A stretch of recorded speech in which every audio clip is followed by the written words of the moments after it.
Hey, good morning, guys. Good morning, good morning, good morning, good morning. It's Monday. It's Monday.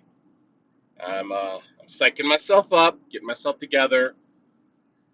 It was an incredible weekend. My Father's Day was unbelievable. Um, I really, really appreciated everything my family did for me, which is very cool. Very cool. And I wanted to. Look, guys, I got to admit, I'm having a hard time doing my videos lately. With everything that's going on and me trying to make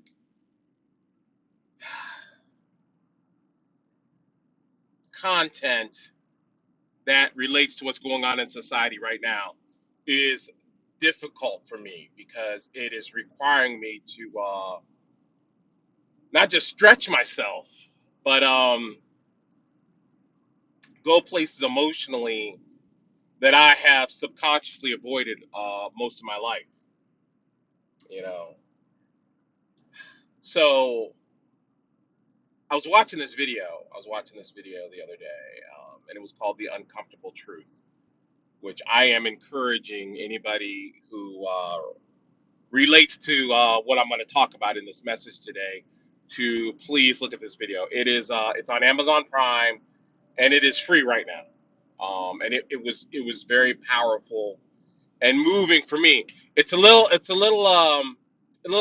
edgy in some parts, but I'm just asking that you just kind of push through that and watch the whole documentary.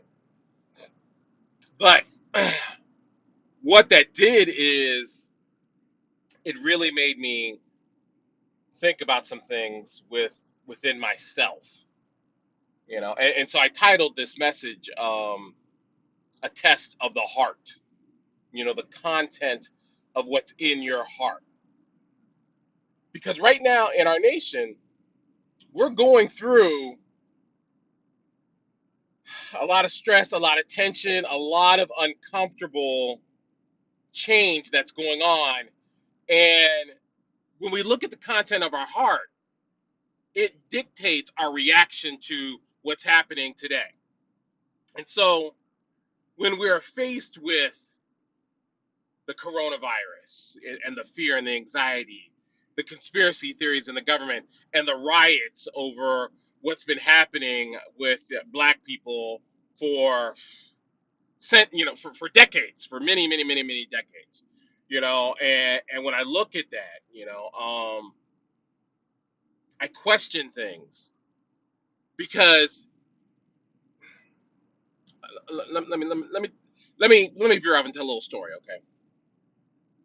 I have a friend that I just put up on my Facebook that we're taking donations for her medical expenses, and she's young. She's younger than me, and she had recently discovered that she had complications with her heart. I mean, she started fainting. She started having difficulty breathing, and she originally thought it was the coronavirus.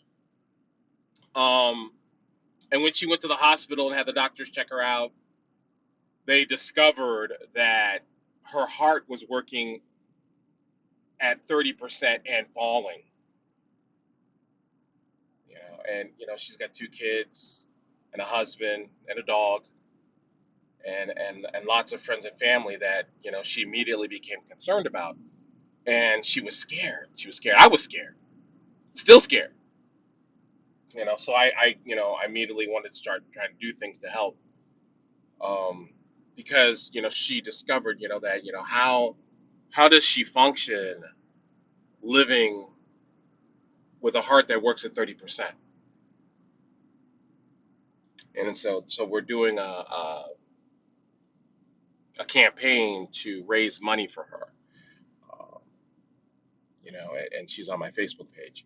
But I look at that and I wonder about the rest of us when faced with change. And I did my other video that we can't make a law to make people love each other.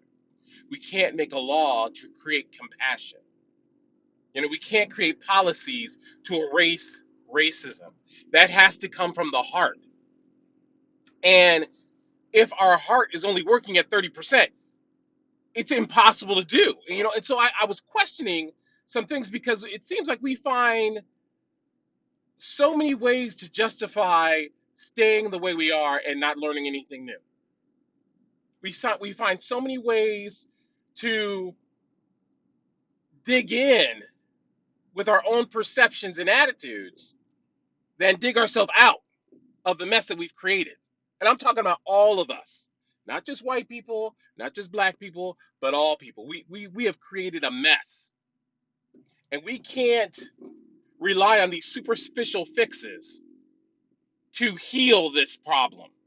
This isn't about taking down statues and defacing monuments. I don't even get that, because what is that doing uh, for dealing with, the problems with racism that has been plaguing this country for so long? It's been plaguing us so long that it's become the normal. And so when we see that, when we see injustice, when we see cruelty, what is our reaction? What is our reaction? Is our reaction because if our reaction isn't immediate compassion and concern, then there's a problem.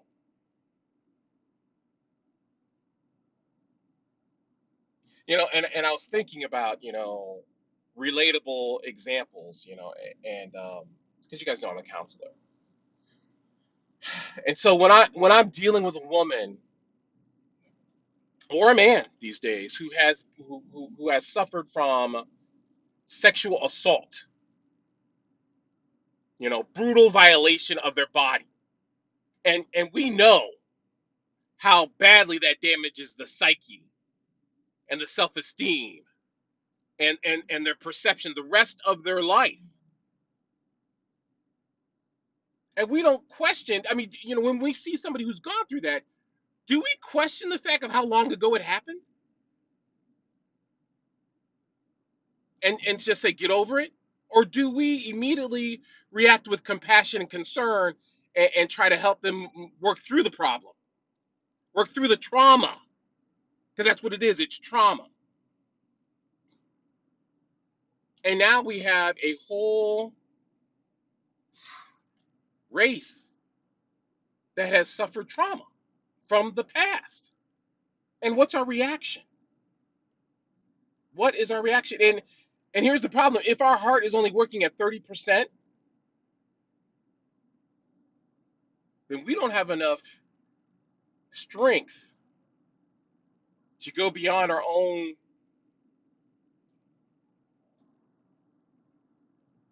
Mm. We don't have enough strength to be compassionate for our brothers and sisters that have suffered. We only have enough strength to go to deal with the surface issues that we're focusing on. All of this stuff is a distraction from what's been going on in our world. And so I was watching the video, The Uncomfortable Truth, and it's difficult for me because it creates some serious emotions in me. And so I was just looking at, the historical data of what black people went through, and and I remember I was listening to this one speaker, and in his defense, he was just talking, but there were some things that he said that kind of troubled me because one statistic he threw out there was that America only had 500, a little over 500,000 slaves. But he didn't include the fact that 12 million, I think it said 12.5 million, were shipped into slavery, and 2 million died on the way. And what ended up, because they shipped them to different other places, it ended up being a little over 500,000 that were here until the creation of the cotton gin. Because like I talked to my one friend Beth, when we're looking at conspiracy theories and whatever's going on in the government, everybody says just follow the money, just follow the money. So when you want to look at any injustice or any kind of moral dilemma, there's always a money component driving it. So when the invention of the cotton gin was created, cotton, now mind you, you know, it's all in the documentary. So if I get my numbers wrong, please forgive me. But I believe it said it went from 500,000 in producing cotton to 9 million, okay, which drove the whole campaign to wipe out and move out the Indians because they needed the land to create cotton farms, which also drove the acquisition of slaves from 500,000 to 1.2 million. And then they were bred in slavery, which went from 1.2 million to 4 million. So they were creating families upon families bred for slavery. And then, it talked about a lot of other stuff. I mean, that, really detailing what systematic racism was and is. It's not about, look, and I'm not trying to minimize what happened with George Floyd, but it's not just about, police brutality against black people. That is when they detailed the systematic ways that they held back black people, the minorities, because they were considered three-fourths of a person, three-fifths of a person, I'm sorry. It involved healthcare, economics, um, the justice system, and it throughout the statistics verifying this, and it was shocking to me because I worry about my heart not working to capacity because I didn't want to know this. I didn't want to see it. I didn't want to, because it hurt. It hurt, and I was in tears. I was shaking by the time it was over. And it ended, in a very it ended very well, because it was a white man and a black man that were both telling two sides of the same story, and it was very powerful because they ended up, and the black man was just raw. He's like, I don't trust white people, but at the end they all ended up. You saw them sitting together, eating and talking and laughing, and they said that this is what needs to happen at a heart level, not a political level. This has to happen in our heart. But if our heart is only working at 30%, we don't have the capacity to draw upon the compassion necessary to learn something new, to reach out, to humbly reach out and be loving and understanding.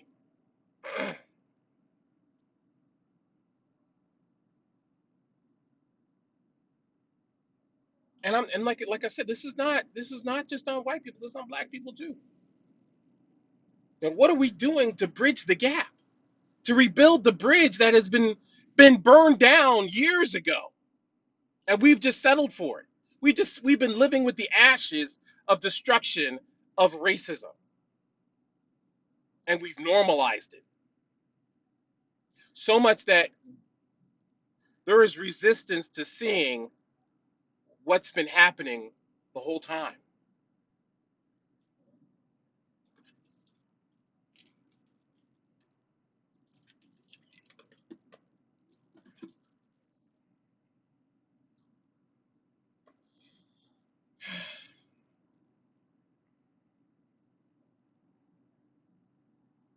I know it's very difficult to open yourself up to learning something so dark and and brutal. But how in the world are we ever going to understand where the outrage is coming from if we don't do any kind of research? I mean, real research. You know, if we just continue to respond to the surface, we are going to be guilty of how we solve everything in this country with band-aids. I mean, look at what we do with addictions. Look at how many years, how many decades we've treated addictions with band-aid therapy. not paying the workers enough, not giving the addicts, the quality, service that they deserve, speeding them through a detox, a 1 week detox. What I mean, that's just enough for one of my clients to get healthy, to go back out and use again. But we've been doing band-aids because perhaps we make more money being sick than being healthy. Just saying. Are we making more money off of racism and hate than healing and love?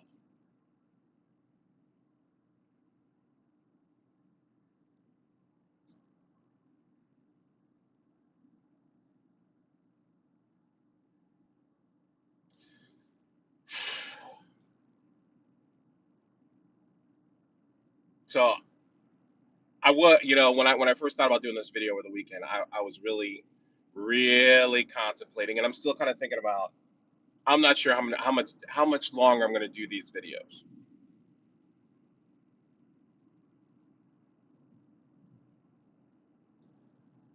Part of me is just like, well, you got to keep going. You got to keep going.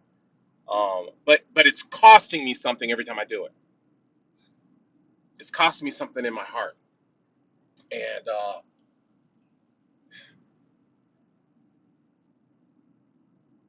I, just keep me in prayer, okay? Because I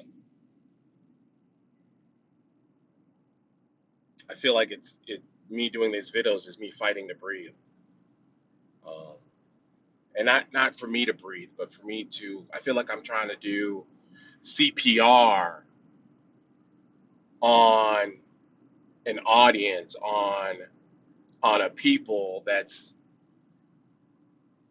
that's dying, and so I feel like I'm just one person, and I'm like, 1, 2, 3, breathe. 1, 2, 3, breathe. 1, 2, 3, and they're not responding.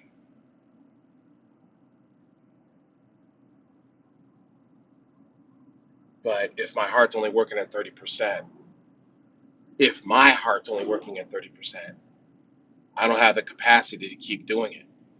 So I need prayer for my heart to change, to continue to be loving and compassionate, and resist the urge to go back into myself and just take care of my own.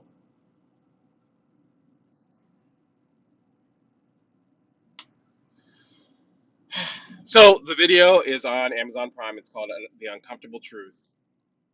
And there's that. And then there's also the video that John Gray did with Joel Osteen. That's also really good. And the one he did with Stephen Furtick. That's also really good. And I'm just encouraging you guys to watch those videos because we all need to learn. We all need to learn. Okay. So I love you guys. I'm praying for you guys. Keep me in prayer. And let's do this. It's Monday. Peace.